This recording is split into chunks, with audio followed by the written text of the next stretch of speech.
আমি না ভাই রাজনীতি পছন্দ করি না, আমি না ভাই রাজনীতি করি না, আর ওইসবের মধ্যে আমি নাই। তুমি বেটা এত ভালো মানুষ হয়ে রাজনীতি করতে চাও না বিধায় আজকে এমপি দাঁড়াচ্ছে সুদখোর গাঞ্জাখোররা। আপনারা সবাই নাম শুনেছেন আল্লামা দেলোয়ার হোসেন সাঈদী। আমি দোয়া করছি আপনারা জাস্ট একবার আমিন বলবেন। আল্লাহ ওনাকে জান্নাতুল ফেরদাউসের উঁচু মাকাম নসিব করো। উনি একজন জাস্ট আলেম ছিলেন না, উনি বরিশালের এমপি ছিলেন। এটা কয়জন জানে? এটা কয়জন বোঝে? এবার বলছেন আমি কেন বললাম এই কথা। 5 আগস্টের আগে আমি নিজে দেখেছি রংপুরে আমার মাহফিল বন্ধ হয়ে গেছে। কেন মাহফিল বন্ধ? অমুক পাতি নেতা বলে দিয়েছে মাহফিল হলে খবর আছে সবার, হুমকি দিয়ে মাহফিল বন্ধ।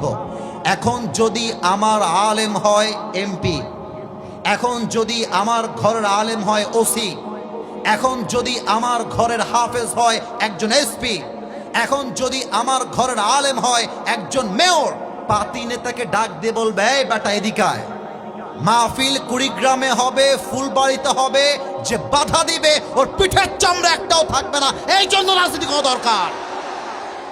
এখন বলবেন হুজুর খুব বকতেছেন, ভালোই লাগতেছে কথাবার্তা, কিন্তু কোরআনে যে রাজনীতি আছে এর দলিলটা কি? এরকম কিছু লোক আছে না, আছে না, আছে না? আমি আয়াত তেলাওয়াত করছি, ভালো করে বুঝবেন। আমি আয়াতটা জাস্ট দলিল হিসেবে দিচ্ছি। আউযু বিল্লাহি মিনাশ শাইতানির রাজীম। ইন্নাল্লাহা ইয়া'মুরুকুম আন তু'আদ্দুল আমানাতি ইলা আহলিহা ওয়া ইযা হাকামতুম বাইনান নাসি আন তাহকুমু বিল আদল। Allah says in this ayah, give people back what they deserve in their lives. And Allah says in this ayah, whenever you judge between people, you have to judge with justice. Allah বলছে শোনো, যখন তোমরা বিচার করবে ইনসাফের বিচার করবে, যখন তোমরা বিচার করবে তোমরা জাস্টিসপূর্ণ বিচার করবে। এবং আল্লাহ বলছেন যে যা পায় তাকে তা বুঝিয়ে দেওয়া, এটার নামে ইসলাম। ঠিক কিনা বলেন? আচ্ছা, এই আয়াতের সাথে রাজনীতির সম্পর্ক কি? এই আয়াতের সাথে পার্লামেন্টের সম্পর্ক কি? আমি একটু বুঝাই দেই। আগে প্রশ্ন করি, আগামীর সংসদ কোরআন দিয়ে চলবে, এটা কি চাই নাকি চাই না? এটা রেকর্ড হচ্ছে ক্যামেরায়, এভাবে আওয়াজ দিয়ে বললে হবে না। আগামীর পার্লামেন্টে কোরআন চাই কি চাই না? এবার এক্সাম্পল দেই, জাস্টিস কাকে বলে, ইসলামে ইনসাফ কেমন করে বোঝানো হয়েছে। আমি মাঝখান থেকে একজনকে দাঁড় করাবো। এই যে হলুদ পাঞ্জাবিওয়ালা ভাই, দাঁড়ান তো। আপনি হলুদ, হ্যাঁ পাঞ্জাবি না, এটা মনে হয় মাশাআল্লাহ হুডি পরে আছে। আমার হলুদ হুডিওয়ালা ভাই, আমি এক্সাম্পল দিব ফুলবাড়িবাসী। আগে বলেন আমার ভাইকে দেখা যায়? এ কোন মরা লোক রে বাবা, দেখা যায়? মনে করেন তোমার নাম কি? সোহেল ভাই। আমার ওই পাশ দিয়ে নেমে যাচ্ছি, ওয়াজ শেষ করে আমার সামনে আসছে। এক্সাম্পল হিসেবে বলছি, সোহেল হচ্ছে এই ফুলবাড়ির পাতি নেতা। এক্সাম্পল, উদাহরণ, যদিও বা সে আসলে নয়। তো আমাকে ওখানে গিয়ে বলছে কি হুজুর খুব রাজনীতি নাকি? এতদিন ছিলেন মসজিদে, এতদিন ছিলেন মাদ্রাসায়, এখন যাবেন পার্লামেন্টে, খুব শখ। আপনাকে আমি সামনে যান দেখে নিব, হুমকি দিয়েছে আমাকে। আর আমার বসবাস বেশিরভাগ সময় হয়েছে রাজশাহীতে।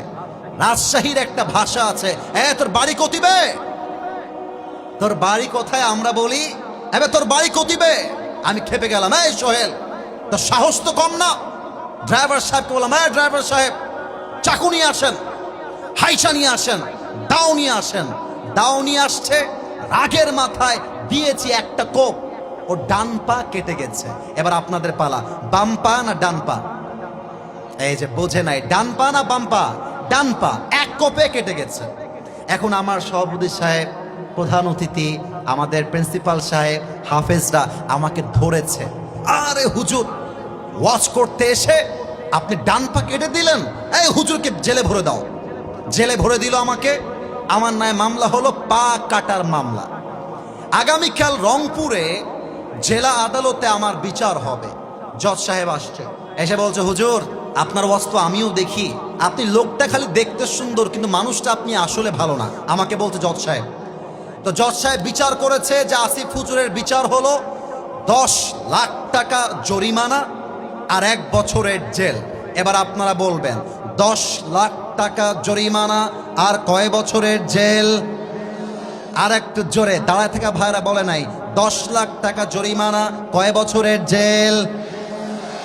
এবার বিচারটা ইনসাফপূর্ণ হলো কিনা বোঝার জন্য একটা দাড়িপাল্লা নিয়ে আসো। দাড়িপাল্লার সোহেলের ডান পাটা দাও দাড়িপাল্লার ডান দিকে। আর আমাকে যে বিচারটা করা হয়েছে ব্রিটিশ আইন অনুযায়ী 10 লাখ টাকা আর 1 বছরের জেল, দেন দাড়িপাল্লার বাম দিকে। এবার আপনাদের মেধার পালা, বুদ্ধির পালা।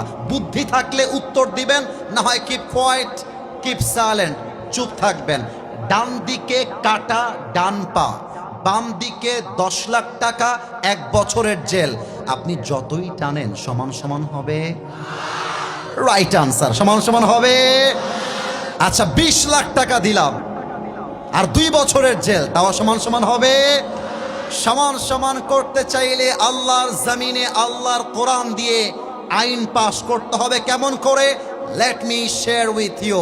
বসে পড়ো। আল্লাহ তাআলা বলছেন ওয়াকাতাবনা আলাইহিম ফিহা আন্নান নাফসা বিন-নাফস ওয়াল আইনা বিল আইনি ওয়াল আনফা বিল আনফি ওয়াল উযুনা বিল উযুন ওয়াস সিন্না বিস সিন্নি ওয়াল জুরুহা কিসাস। আল্লাহ তাআলা বলছেন কেউ তোমার চোখ তুললে তুমি তার চোখ তুলে নাও। চোখের বদলে চোখ, নাকের বদলে নাক, কানের বদলে কান, হাতের বদলে হাত, পায়ের বদলে পা, জানের বদলে জান। এটার নামই ইসলাম, এটার নামই কোরআন। এবার দেখেন আমি ডান পা কেটে দিয়েছি, এবার সংবিধানে কোরআনটা নিয়ে যান। এবার বিচার করেন, যেহেতু আসিফ হুজুর ফুলবাড়িতে গিয়ে সোহেলের ডান পা কেটে দিয়েছে, আপনারাও আসিফ হুজুরের ডান পা কেটে দেন। এবার দাড়িপাল্লা নিয়ে আসেন, দাড়িপাল্লার ডান দিকে দেন সোহেলের ডান পা, আর দাড়িপাল্লার বাম দিকে দেন আসিফ হুজুরের কাটা ডান পা। এবার টান দেন, দেখবেন দুইটা সমান সমান হয়ে গেছে। ওয়ামান হাকামা বিহি আদালা। এই কোরআনটা যে দিয়ে যে বিচার করবে সে ইনসাফ করতে পারবে। আর একটা এক্সাম্পল দেই, আমার চেয়ারম্যান সাহেব বসে আছে। চেয়ারম্যান সাহেব, don't take it otherwise, don't mind, I respect you from my heart. আমরা সবাই সম্মান ওনাকে করি কি করি না বলো? স্যার ওনার একটা ছেলে আছে, আমি হলাম রিক্সাওয়ালার ছেলে, স্যার হলেন চেয়ারম্যান নন, স্যার হচ্ছে একজন এমপি। তো এমপির ছেলে একটা অন্যায় করেছে, আমি রিক্সাওয়ালার ছেলে আমি আর একটা অন্যায় করছি। মাথায় রাখতে হবে আমার যেই বিচার হবে, রিক্সাওয়ালার ছেলের যেই বিচার হবে, এমপির ছেলের সেই বিচার হবে। স্বজন প্রীতির নাম ইসলাম নয়। সেম বিচার। 1 নাম্বার কোরআন শেখায় ইনসাফপূর্ণ রাজনীতি। 2 নাম্বারটা বলে শেষ করে দিব, ইসলাম কখনো রাষ্ট্রের ক্ষমতায় কোন নারীকে দেখতে চায় না। আমরা আগামীর পার্লামেন্টে কুড়িগ্রামবাসী, আমি জানি না আপনারা আমার সঙ্গে একমত হবেন কিনা। যদি একমত হন আমাকে ঠিক বলবেন কলিজা দিয়ে, বাঘের মতো হুঙ্কার দিয়ে। আমি আসিফের দাবি নয়, 18 কোটি মানুষের দাবি। আগামীর সংসদে আমরা এমন এক প্রধানমন্ত্রীকে দেখতে চাই, যেই প্রধানমন্ত্রী পার্লামেন্টে দাঁড়িয়ে দেশের পক্ষে যেমন বক্তব্য দিবে। আমার দেশের প্রধানমন্ত্রী চাইলে ঢাকার জাতীয় মসজিদ বাইতুল মুকাররমে দাঁড়িয়ে জুমার খুতবা দেওয়ার যোগ্যতাও রাখবে। হাত তুলে বলো সবাই, ঠিক কিনা?